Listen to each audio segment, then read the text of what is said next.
Welcome to TG news. BRS party working president KTR పిలుపు మేరకు చెన్నూరు పట్టణంలోని అంబేద్కర్ చౌరస్తాలో నిరసన వ్యక్తం చేసిన బీఆర్ఎస్ శ్రేణులు.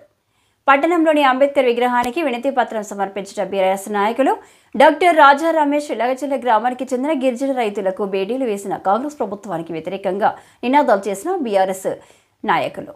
రేవంత్ రెడ్డి డౌన్ డౌన్ అంటూ నినాదాలు చేస్తూ నిరసన వ్యక్తం చేసిన బీఆర్ఎస్ నాయకులు.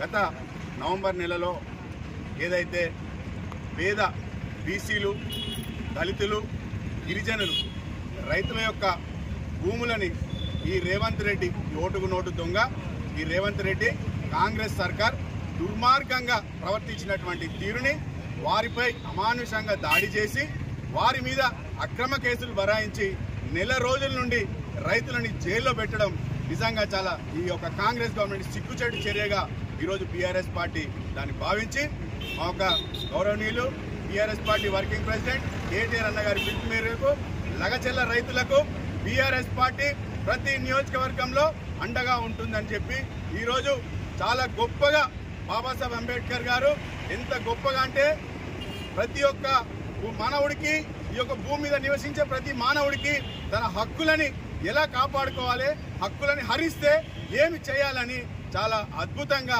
రాజ్యాంగంలో రాసిండు. ఆ రాజ్యాంగానికి ఈరోజు తూట్లు పొడుస్తూ ఈ కాంగ్రెస్ ప్రభుత్వం, ఈ రేవంత్ రెడ్డి ఓటుకు నోటు దొంగ ఉండి నిజంగా చాలా సిగ్గుచేటు. నేరుగా రేవంత్ రెడ్డి దొంగగా దొరికి ఈరోజు ఎటువంటి నేరం చేయని ఎమ్మెల్యే మన మహేందర్ అన్నని కూడా ఈరోజు ఆ కేసుతో బనాయించి జైలు పాలు చేయడం నరేందర్ అన్నని నిజంగా సిగ్గుచేటని చెప్తా ఉన్నాను. ఏదైతే ఈ యొక్క పేద గిరిజనులు, దళితులు, బీసీలు, రైతులు కష్టపడి 4 ఎకరాలు 4 గుంటలు భూములు సంపాదించుకుంటే ఆ భూములని వాళ్ళ అల్లుడికి అదానికి ఫార్మా కంపెనీ రూపంలో కట్టబెట్టాలని, వాళ్ళని శ్రీమంతుల నుండి ఇంకా శ్రీమంతులు చేయాలని ఈ యొక్క పేద రైతుల దగ్గర నుండి భూములు లాక్కోవడం నిజంగా బీఆర్ఎస్ పార్టీ తరఫున వ్యతిరేకిస్తా ఉన్నాం. ఖచ్చితంగా వారి పక్షాన, రైతుల పక్షాన, రైతులకు ఎక్కడ అన్యాయం జరిగినా బీఆర్ఎస్ పార్టీ అండదండగా ఉంటుంది. ఏదైతే 1 ఎకరానికి ఈరోజు 10 లక్షల రూపాయలు ఇచ్చి భూములు లాక్కుంటా అంటే రైతులు అక్కడ ఉన్నటువంటి పరిస్థితులని, అక్కడ ఉన్నటువంటి ఎకరానికి 40 లక్షల పైసలకు పలుకుతుందని చెప్పి వారు వాపోయారు. వాళ్ళు వినతి పత్రం ఇచ్చారు, అయ్యా మాకు తగిన రేటు ఇచ్చి మీరు భూమిని తీసుకోండి, మేము మీకు సహకరిస్తామని చెప్పారు. కానీ ఈ యొక్క రేవంత్ రెడ్డి అవగాహన ఉండి పేద రైతులు వాళ్ళు ఏం చేస్తారు అనే ఒక దురాలోచనతోని ఈరోజు ఆ రైతులని భూములు లాక్కునే ప్రయత్నం చేసిండ్రు.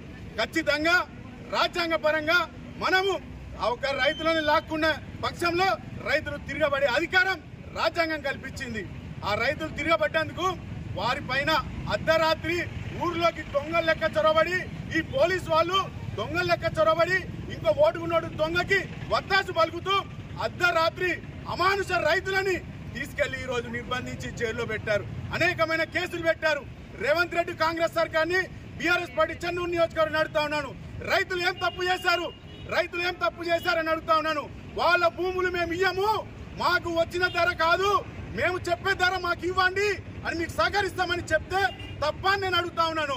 రైతులు వాళ్ళ అమాయకులు, వాళ్ళని ఏమి చేసినా చెల్లుబాటు అవుతుందంటే రేవంత్ రెడ్డి ఖబర్దార్. బీఆర్ఎస్ పార్టీ రైతులకి అండగా ఉంటుంది. గులాబీ జెండా తెలంగాణ ప్రజలకు ఖచ్చితంగా వెన్నంటూ ఉంటుంది.